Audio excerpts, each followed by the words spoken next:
Hello, this is Jim. Thanks for watching. In this video, I want to do a little bit of philosophizing on the idea of God. Most of the people around the world believe in some form of God. For me, I find myself grappling with the notion of God. What is God? Because I'm someone who grew up in a Catholic family, immigrant Latino family, or Latinx, if you prefer that term. And you know, you got a lot of that God and devil talk, right? So in order for children not to do bad things, often uneducated parents would try to scare their kids with ideas of the boogeyman. Or in the DR, while I was a kid, they called it El Cuckoo. And this is scary stuff for a kid. And I think the Freddy Krueger movies were coming out too. And just growing up poor, my mom was trying to watch these movies, but I was in the same room. So that kind of gave me nightmares. And then you add on top of that, like the devil and hell and don't do this, don't do that, El Cuckoo. You know, I was a terrified kid. But around 16 or so, I started to debate my friends. I was very religious. I was a good boy. I was scared into being good. You know, I wanted to be right, but I wanted to be actually right. I didn't want to be right because it says so in the Bible. I wanted to have the best arguments. I wanted to truly seek truth. And what I discovered was that science is the best way of discovering truth. Religion is not a good way of doing that. There are many good things about religion. So as I grew older, I made friends with religious people. I studied religion in college, not as a major, but I took some courses. I went to Fordham University, Jesuit University, and took philosophy courses as well. And I broadened my understanding of what religion is. I also went through a very difficult time in 2015 where I started to question it all. Unfortunately, I got very depressed and even suicidal. There's something about difficult times that tend to move people toward God if they are so inclined. That's kind of what happened to me. Now, I understand that there's, wishful thinking here. If you're going through a difficult time, you want there to be an omniscient, good, intelligent, all-powerful being to help you out, right? What better help can you get than from the all-powerful? What I like to think is that my appreciation and my love of science kept me from being overly biased. I did want there to be a God, but because I was aware of that and I truly just sought the truth, I feel like I didn't let that bias, that likely bias, cloud my thinking. Of course, I'll never know for sure, right? So, wanting there to be a God, I guess I started to pray, like, just in case. Like, if there were a God, it's like, hey, if you are out there, can I get some help, please? And, like, these are my reasons. I think they make sense. And, if you could, I could do this, I could do that. These are the sorts of conversations I think that people tend to have when they're seeking help. So, do I believe in God? I certainly don't know, but if I had to wager, Pascal aside, I would probably wager yes. And it's more of a feeling. It's what I feel. It's what I feel about the beauty in the universe. It's what I feel about myself and beyond me, that there's intelligence beyond me, that there's hope beyond me, there's reason, and so on.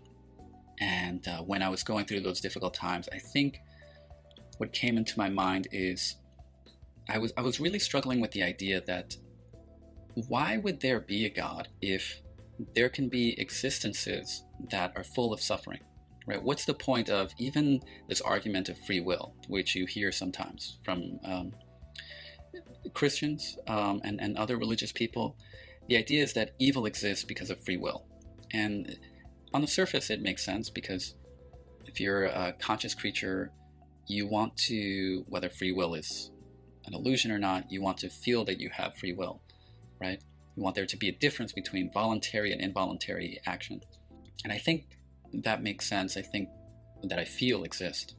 But then the question is, what about people who suffer, whose free will is generally taken away because other people take it away by controlling their lives? Or, what about people who are tortured and killed and other things happen to them maybe before that?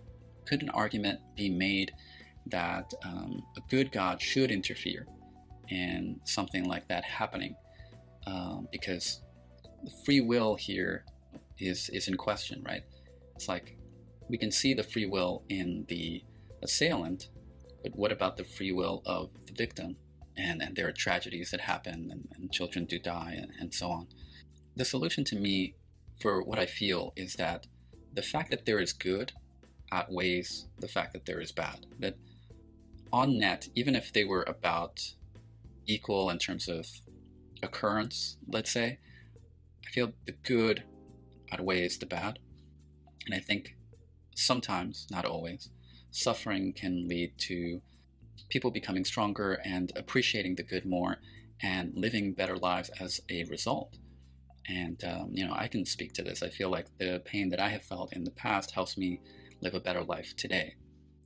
And so I guess I want to put it this way, and let me know if this makes sense to you.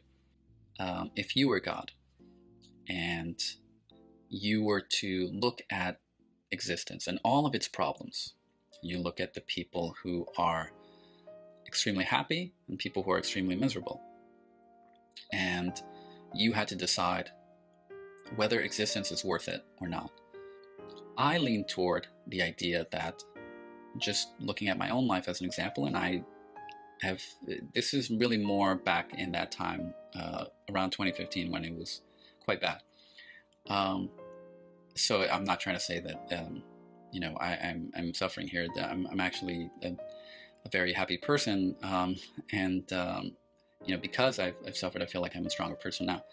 But there are certainly people who suffer a great deal. And so looking at that, would it make sense for the world to exist at all? For there to be conscious creatures? And my feeling is that, again, the good outweighs the bad. That, it's kind of like that saying, it is better to have loved and lost than never to have loved at all. I know that sounds cheesy, but it's kind of cheesy for a reason. I think it's true. And so this is encapsulated in something a friend told me. And he says he's more, I guess he's more religious than I am, to put it in one way. He says, there is a problem of good. Perhaps you've heard of the problem of evil, right? It's hard to explain that in the context of an almighty, good God. But I think there's a problem of good in the sense that the fact that there is good at all is kind of a miracle. When you think of all of the possibilities that could exist, the fact that we live, most of us, in free societies where we can freely exchange ideas, and yes, we're not happy all the time. There are inconveniences, but for the most part, most people in the first world, these problems are relatively minor. Sometimes they're not. Sometimes really heavy shit happens. But on net, would we say that these lives are not worth living? One thing I found interesting was the difference in suicide rate versus birth rate around the world. And the difference is several million, and in favor of the birth rate, obviously. There's something kind of hopeful in that. I know that's not the best, set of numbers I can use, but just think about that for a second, okay? So what is God to me? God is several things. Try to keep this short and interesting. God is hope. He is the idea that existence is worth it, that existence is on net valuable, and that things should exist, even though things die, right? Even though we will die. If you had a choice at the end of your life, should you have lived knowing that you will die and not exist and miss so much of the future of humanity, as you've missed so much of the past and evolution of humanity. Well, some of us are young and it's hard to tell. Some of us are older and know for sure what their answer is. I feel pretty confident that my answer would be yes. And so I think that's what God represents to me. God represents the idea that existence is valuable in and of itself. God to me is also love, eternal love, understanding, the way you would love your kid, knowing that your kid is going to do dumb stuff, but you know you're going to love them no matter what because they're your kids. To me, that idea gives me comfort, right? If there is a God, his relation to us is something like a parent. And I can't imagine such an entity, a being not loving humanity, as stupid as we are sometimes. God is also my feeling that there is an intelligence beyond us, that there is something beyond human cognition, that there is a purpose, there's a reason behind existence, that existence actually, makes sense. It helps me if I believe that God understands me. It means that there's room for redemption, and you don't need to explain yourself. God gets why you're so messed up. These are the things that encapsulate what God is for me. There are some things that God is not for me. God is not a religious deity. The religious books are full of telltale signs of their creators, ignorant humans. So I don't think they can possibly be true. They're full of contradictions and just bad advice, and it's easy to make them better. So I certainly don't believe in God in any religious context. I also don't believe in God as a genie, somebody to grant me wishes, or somebody who's constantly interfering in the affairs of humans. That strikes me as weirdly egotistical. As if God is like one of those Greek deities, ancient Greek mythological deities. Yeah, and I think that this is relatively obvious, right? If he did interfere with our quotidian activities, he would have a lot to explain for. Maybe this is my most controversial take, but I actually don't think that God is either all-powerful or is able to intervene at all times. And this to me helps explain the problem of evil. There's so many bad things that happen routinely that are absolutely horrible and hard to even justify. So it really does seem to me, and again, I do believe God is good, as Joanne Osborne sang in the 90s. I do think that God would save and help people if he could. And so if he doesn't in some specific circumstances, has to be that he can't, right? So why can't he? There's the idea of free will. But free will is problematic in some circumstances too, because under free will, you can have circumstances where people are not very free to begin with. And so it would be a lopsided kind of free will. It's like humans can take away the free will of others. And sometimes that can be quite egregious if people don't have any free will in most of their lives in any significant degree. So I can't imagine a better time to intervene than something like that, somebody being tortured for many years through a government, and then, someone about to be murdered. Why does God not interfere with those things, even given the understanding of the argument of free will? I don't know, right? But I think life is complicated, and there might be answers in there somewhere.